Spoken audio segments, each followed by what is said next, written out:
Assalamualaikum to our lecturer, Dr. Nuzarina binti Abdul Wahab. Today we would like to present about the biomarkers in environmental epidemiology of organophosphate. Before we start, let me introduce myself. My name is Munira binti Zulhairi and this is our group members. First of all, let me introduce the definitions of biomarkers and environmental epidemiology. Biomarkers are also known as biological markers, are biological measurements of biological state. It is a characteristic that is objectively measured and evaluated as an indicator of normal biological processes, pathogenic processes, or pharmacological response to a therapeutic intervention. It is known as indicator which reside in the biological systems or samples of exposure, dose, effect, or susceptibility.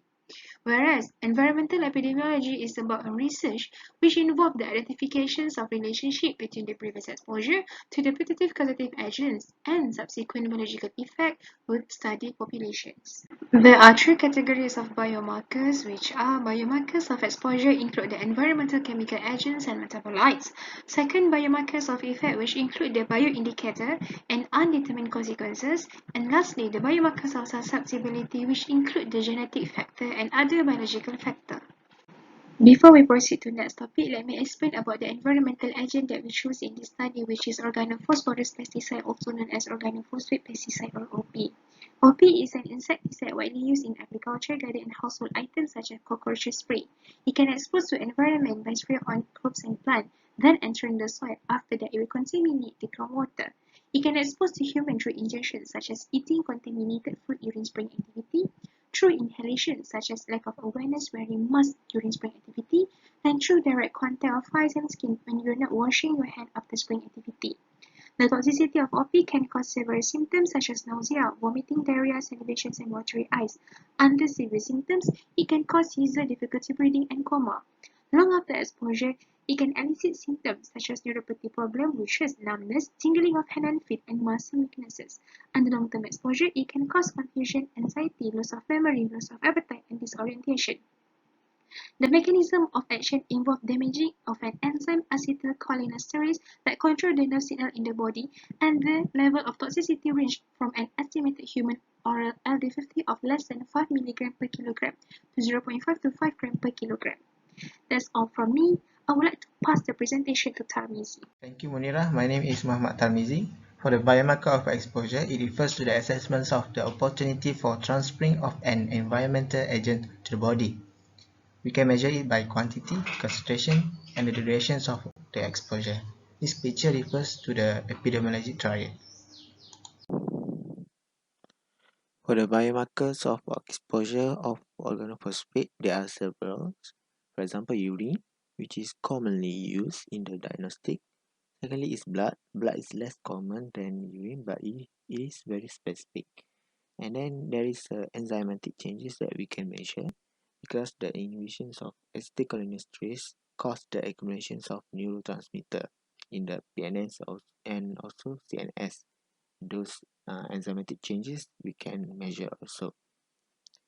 Please welcome Hafizul to continue this presentation. Thank you. There are three routes of exposure for the organophosphate, which are inhalation, injection, and thermal absorption.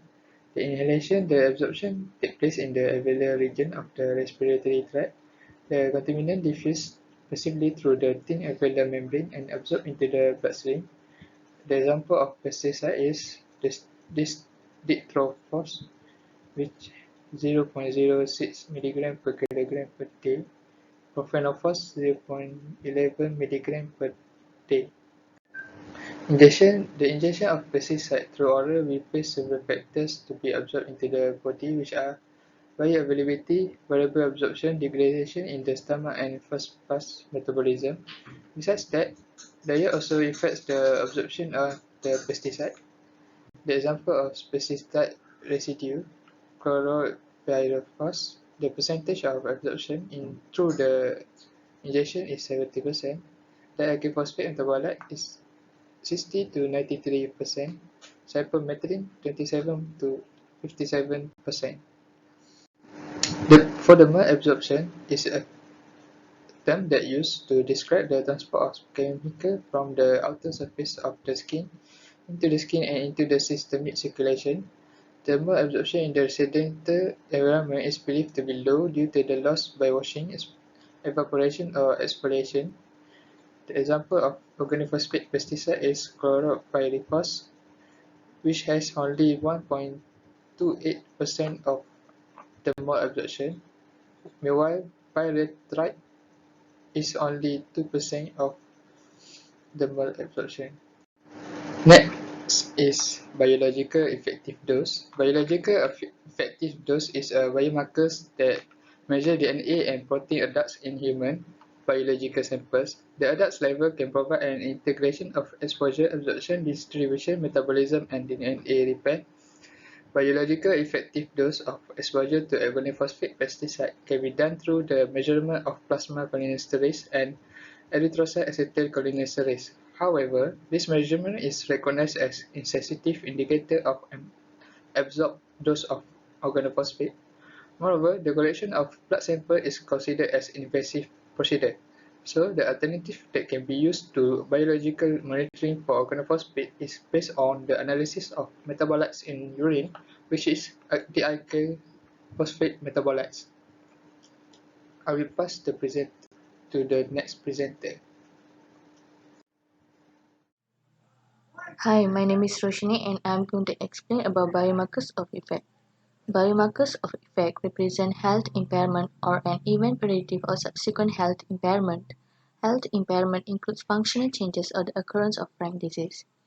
Event predictive or subsequent health impairment include subcellular changes and subclinical functional changes. Biomarkers of effect can be categorized into three groups that are altered structure that leads to biomolecular adults, early biological effect that leads to impaired biology, and clinical disease that lead to clinical signs and symptoms. This table contains the common biomarkers of effects for OP pesticide. Firstly is butyrylcholinesterase, which is irreversibly inhibited by OP, which is covalently attached to the active site serum, which is located at the bottom of the active site junction.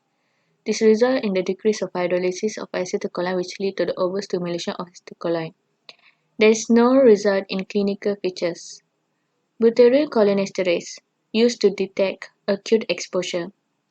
Next is acetylcholinesterase, which is also irreversibly inhibited by OP, which is covalently attached to the active site serum, which is located at the bottom of the active site junction. This leads to the overstimulation of cholinergic synapses in the parasympathetic system, neuromuscular junction, and central nervous system.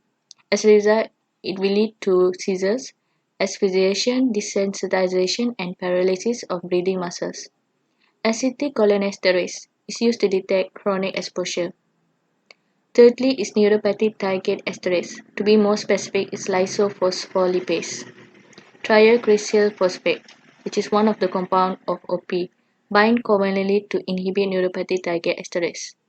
As a result, it will disrupt the homeostasis of lysophosphatidylcholine. Assalamualaikum warahmatullahi wabarakatuh. I am Nur Atira binti Amiruddin. Will proceed the presentation with biomarker susceptibility. Biomarker susceptibility is an indicator of increased vulnerability of individuals towards disease. Individual responses to environmental toxicants is influenced by metabolic ability of individual and genetic variability of enzymes that metabolize the toxicant. And these genetic biomarkers are usually used to identify individuals who are at risk of developing certain disease. The biomarker susceptibility of organophosphate is para-oxonase or PON1. It is an enzyme in A esters groups that plays a major role in hydrolyzing the active metabolites of organophosphate insecticides, known as organophosphorus oxone. Moving to next slide, figure A shows a structure of PON1 with two calcium ions that give conformational stability and catalytic function. Meanwhile, figure B shows the activity of PON1, which normally produce dialkyl phosphate and derivative from hydroxy, aminophenyl, and thiol groups, which are easily excreted in urine. Related to PON1, low levels of PON1 enzymes will show high susceptibility to the effects of organophosphates. So that's all from me. And here are our list of references. And that's all from us. Thank you.